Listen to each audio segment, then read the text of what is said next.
Claire Davis sat still in her chair, her hands clasped tightly in her lap, knuckles pale from pressure. The courtroom buzzed with whispers, a low, incessant hum of judgment and curiosity. She didn't look at him, not once. Not since the day she caught him smiling in the hallway with the woman Claire used to call a friend. Dear viewers, welcome to our channel. Subscribe to receive more stories every day. The judge was reading the verdict, but her mind drifted into a slow echo. Every word landed like a hammer blow. Sole custody, division of assets, petition granted. Her ex-husband Matthew Langford didn't smile. He didn't need to. The smugness in his posture said it all. His custom-tailored suit. His hands folded calmly in front of him. The way he glanced at his lawyer with a barely perceptible nod. It was all theater. And Claire had been cast as the tragic lead in a play she never auditioned for. Matthew was a master manipulator. A corporate attorney with a silver tongue and deep pockets. From the moment Claire filed for divorce, he turned it into a campaign. He weaponized their arguments, twisted her words, paid for expert witnesses to cast doubts on her parenting. Even her former in-laws, once warm and gracious, now treated her like a stranger. When the gavel fell, Claire didn't cry. Not in public. She stood, straightened her blazer, and walked out of the courtroom like a ghost. 4 months earlier, she had tried to play fair. Claire never wanted to rip her family apart. She and Matthew had their issues. Distance, disagreements about how to raise their son Tyler, and his growing obsession with status. But she thought they could part peacefully. Naively, she had believed he would put Tyler first. Instead, he accused her of being emotionally unstable. He used every private conversation against her. Screenshots, voicemails, things said during postpartum anxiety were now courtroom evidence. But the most crushing betrayal came from her former best friend, Lisa. Lisa sat beside Matthew in court every day, pretending not to make eye contact with Claire. Her testimony was pivotal. She claimed Claire had once screamed at Tyler during a playdate, something Claire denied vehemently. But it didn't matter. With Matthew's money and Lisa's loyalty, the court leaned in his favor. Claire's legal team had been competent but cautious. They didn't fight fire with fire. They urged her to keep the peace for Tyler's sake. But peace never came. Claire returned to her small 2-bedroom apartment. It smelled of lavender and stale hope. Tyler's room was still the same. She hadn't touched it since the temporary custody order. His superhero bedsheets were still tucked in. His plastic toys lined up on the shelf like silent witnesses to a mother's loss. At night, she curled up on the couch instead of the bed. The bed felt too big now, too hollow. Matthew sent updates through lawyers. Tyler was adjusting well, going to therapy, spending time with positive role models. Every word made her skin crawl. She worked at a local non-profit again, the same place she had left years ago when Matthew convinced her to stay home with Tyler. The return felt like crawling back into a past life, bruised and unwelcome. Still, Claire wasn't angry. Not yet. She was numb. 2 months later, Claire received the call from a number she didn't recognize. This is Meredith Gray from the office of Donnelly, Shaw and Leeds. Is this Claire Davis? She hesitated. Yes. We represent the estate of Mr. Gregory Langford, Matthew's father. Claire froze. He passed away. Yes, last week. We're calling to notify you that you've been named in the will. Claire blinked. That must be a mistake. We haven't spoken since, she swallowed. Since the trial. I understand. Regardless, we'll need you present at the official reading. It's scheduled for next Tuesday at 11 a.m. at our downtown office. Claire hung up in a daze. Gregory had always been polite, even warm, until the divorce. After that, he and his wife cut her off entirely. She had assumed they sided with their son out of loyalty. But if she had been written into the will, made no sense. The room smelled of old leather, dust, and money. Claire sat across from Matthew, who looked as shocked to see her as she was to be there. Lisa wasn't with him this time. The lawyer, a tall man with silver glasses and a voice like a metronome, read through the usual formalities. Real estate holdings, stocks, bonds, charity contributions. Claire listened with half an ear until he said, "To Claire Davis, former daughter-in-law to the deceased, Gregory Langford leaves the property located at 38 Hollow Pine Road, and the accompanying contents therein, as well as a 25% stake in Langford Capital Holdings." The silence was deafening. Matthew sat up. "Excuse me. That can't be right. That estate is part of the family trust." The lawyer adjusted his glasses. "It was. But your father amended his will 6 weeks before his passing.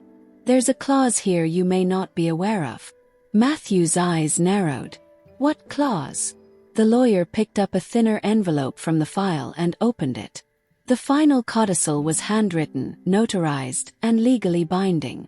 Your father stated that in the event of his death, should he find his son to have acted in dishonorable or malicious ways, especially pertaining to the dissolution of marriage, he wished to rectify that balance. Claire blinked. Was she hearing this right? The lawyer continued. He wrote, "If Matthew has, by manipulation or coercion, taken what is not rightfully his from Claire, it is my wish that she be compensated with what matters most: legacy, truth, and means to restore her life." Matthew's mouth parted, no words coming. The lawyer then pulled out a USB drive. "There's more. Mr. Langford left a video message for Claire. She can view it privately in the adjoining room." Claire's hands shook as she pressed play. Gregory appeared on the screen, older, frilier than she remembered, but alert, serious. "Claire," he began, "if you're watching this, I'm gone, and I need to say I'm sorry. I believed Matthew when he told me you were unstable. I see now what I didn't then. My son is brilliant, but he can be cruel. I watched you for years try to hold him and this family together, and I turned a blind eye when it cracked." He paused. "I know the courts don't always deliver justice. That's why I've done what I can. You deserve a second chance. Not out of pity, but because you were the one who loved with integrity. What Matthew stole from you wasn't just your son. It was your name. This is my way of restoring it." Claire didn't realize she was crying until the tears dripped onto her shirt. Claire didn't leave the law office right away. She sat in the private viewing room for several minutes after the screen went black, letting the silence settle over her like a blanket. Her father-in-law's voice still echoed in her ears. Not just the apology, but the admission. The clarity. The confirmation that she hadn't been crazy, that she hadn't imagined the manipulation, the quiet gaslighting, the slow erosion of her sense of self. When she finally stepped back into the main conference room, Matthew was still there, pacing like a caged animal. He turned as soon as he saw her. "This isn't over," he hissed. Claire didn't respond. Not with words. She simply walked past him, head high, shoulders squared, and out the door. She didn't sleep much that night. The thought of the Hollow Pine estate, the one she and Matthew used to visit for holidays, now being hers, felt surreal. It was the Langford family retreat. Sprawling acreage, stone fireplaces, antique oak bookshelves, and a massive treehouse Matthew once built with his father. It was where their son Tyler had learned to ride a bike, with Claire running behind him in the dewy morning grass. Now it was hers. The next morning, she drove out to the property alone. She had barely pulled into the long gravel driveway when the memories began rushing in.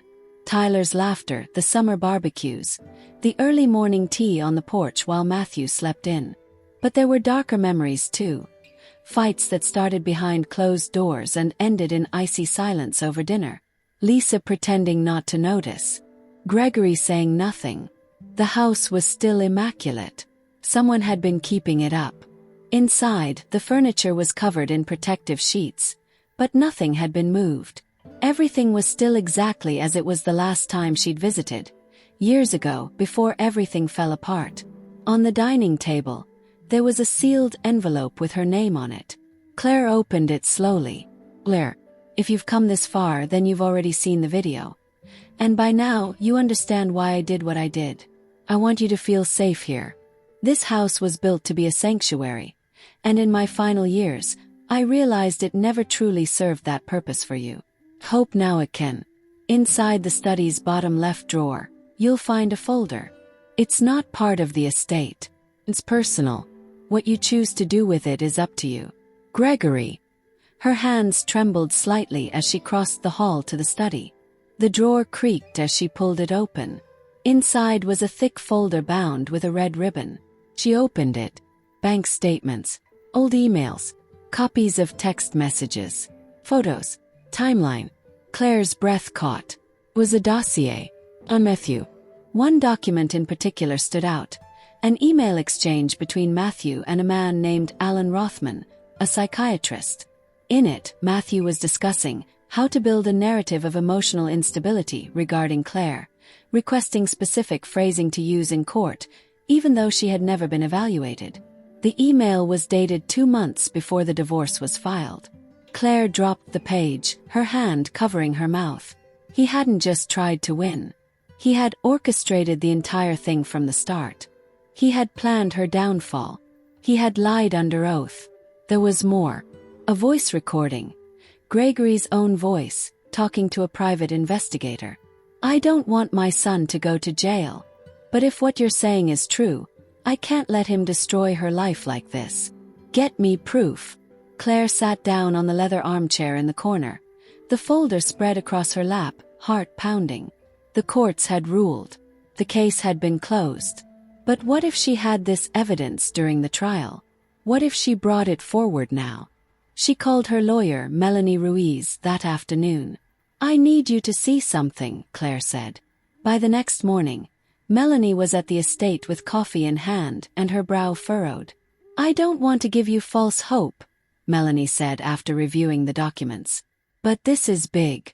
The custody agreement may have been finalized, but if we can prove fraud, particularly that he fabricated mental health claims, we can reopen it.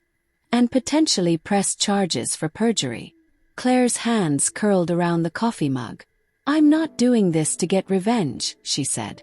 I'm doing it because he manipulated the court, and he's still manipulating Tyler. I believe you, Melanie said. And more importantly, I think a judge might too. They spent the next few weeks quietly building a case. Melanie consulted forensic experts to verify the documents and digital timestamps. The private investigator who'd worked for Gregory agreed to testify. Claire didn't tell anyone, not even her few remaining friends. She didn't want to jinx it. She didn't want Tyler caught in the crossfire again.